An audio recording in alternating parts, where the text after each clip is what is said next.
it could be so true. 엄마인데요. 사실 사고가 났다고 연락받고 왔을 때 믿어지지 않았는데 애는 얼굴하고 막 다 새까맣게 탄 채 시신을 봤거든요. 사실 그때는 해군이 해군장을 치러주고 이래서 고마웠었어요. 누구나 한 번 죽는데 그래도 이렇게 예우를 해주는구나라고 생각했는데 다 수습이 끝나고 남편이 꿈에 계속 애가 나타난다고 그냥 커피라도 사서 현장에 갔다 오고 싶다 해서 왔는데 허락 받고 들어갔는데 그때 장례식장에 담당자분이 오셔서 남편 손잡고 그러셨거든요. 핸드폰이라도 꼭 찾아주고 싶었는데 없어서 못 찾았다 그랬는데 그날 남편하고 와서 허락받고 들어갔는데 조기 나무 사이에 그냥 얹혀 있었어요. 그 타다가 뒤에가 약간 누른 채로 누가 봐도 핸드폰인 걸 알 수 있는 그거를 딱 보는 순간 해군의 말이 안 믿기기 시작을 했거든요. 그때 뭐라 그랬냐면 모든 부속들을 가져다가 생체 지도를 만든다 그랬어요. 창고에 다 놓고 그래서 사고 원인을 조사한다 하셨는데 와서 본 현장은 안 그랬고 그 당시 말로는 그게 이제 현장 수습은 끝났다고 말씀하셨고 저는 어떻게 되는지 몰랐는데 남편이 물어보니까 이거를 다 끌어서 산업 폐기물 현장에 버린대요. 그러니까 남편이 그래도 애들의 시신이나 뭐가 남아있는데 그걸 산업 그 쓰레기로 버린다는 게 용납이 안 된다고. 그래서 부탁을 드렸어요. 며칠 동안 좀 수습을 하면 안 되냐고. 그랬더니 해군에서 고맙게 허락을 해줬고 또 군 숙소도 내주셨어요. 그리고 우리끼리 하니까 마음이 그러셨는지 또 군인들도 보내서 했는데 저도 처음이라 해서 이게 부속인지 유해인지 모르겠더라고요. 딱 한 분이 그 전문이신가 봐요. 그분하고 남편하고만 둘이 얘기가 되면서 찾고 나머지 장병들은 더위에 고생은 많이 해도 뭐 그거는 없었거든요.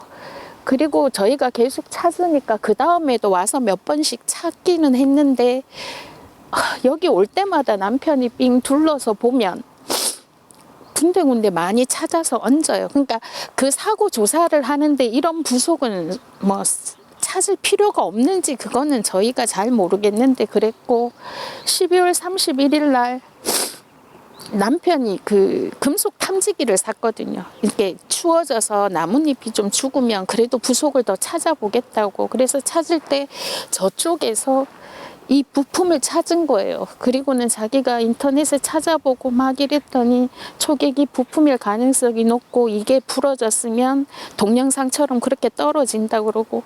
근데 우리가 확인할 수 있는 게 없어서 보니까 여기 항공기는 페인트가 다르대요. 일반 페인트랑. 그래서 여기에 페인트를 검사해 보라 그러는데 개인으로 할 수 있는 데가 없더라고요. 알아보고 그래서 그 뭐 한국 산업 품질평가원인가 뭐 거기에 한 250만 원 들여서 해보니까 초계기에 그 비행기 그 가능성이 많이 높다 그러더라고요. 그래서 만일 하나 이게 거기에 부속품이고 그게 부러져서 떨어진 거면 해군에서 조사한 발표대로가 아니거든요.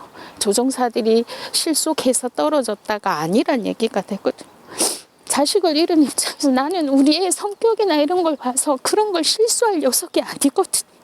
내가 너무 답답해서 내가 아는 아들이 있는데 그 철저한 녀석이 선배들이 뭐라 그랬냐면 비행하기 전에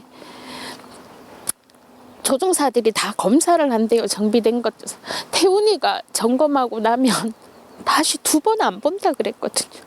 그리고 거기 정조종사분도 베테랑이신 분이고 둘이 앉아있고 그 뒤에 전술사도 베테랑이래요. 셋이 있는데 속도가 그만큼 안 나는 걸 몰랐다가 나는 이해가 안 되는 거예요. 근데 이거를 더 이상 조사를 맡길 데가 없어요.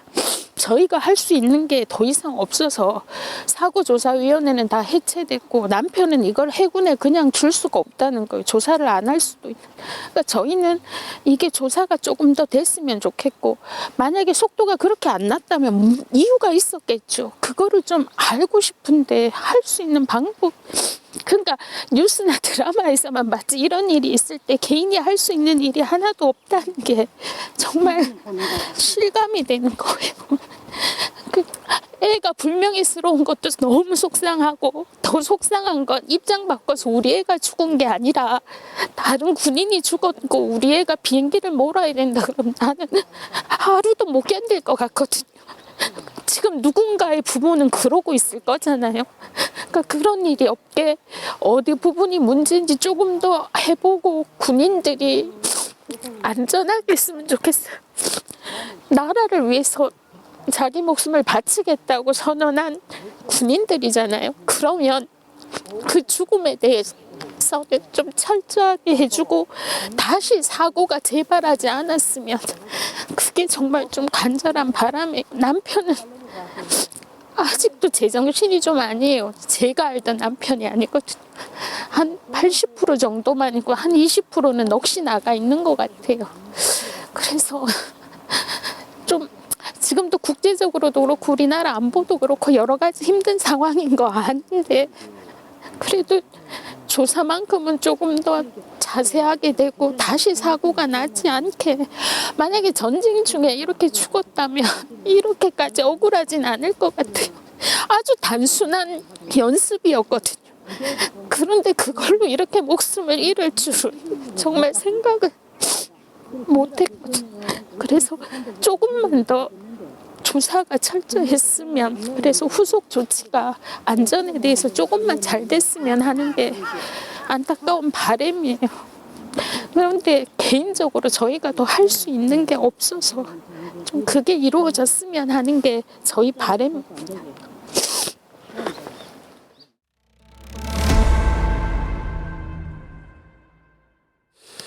예, 저희는 초기에 그 해군의 초기 대응 단계가 참 잘 하고 있고 좋다라고 생각을 했었습니다. 근데 장례 절차가 다 끝나고 저희가 이 현장에 애들한테 음료수라도 주기 위해서 방문했을 때 그 현장의 모습은 말로 제가 보기에는 처참했어요.